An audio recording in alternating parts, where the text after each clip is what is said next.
धाराशिव तालुक्यातील बावी परिसरात वादळी वाऱ्यासह मुसळधार पाऊस, गारा सह वारा वादळ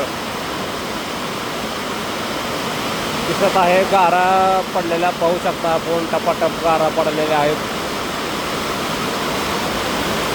रात्रीच्या 8 साडेआठ वाजलेल्या आहेत. 8:30 पावणे 9 वाजल्यात. बहुतेक हे रातभर पडेल असं वाटतंय.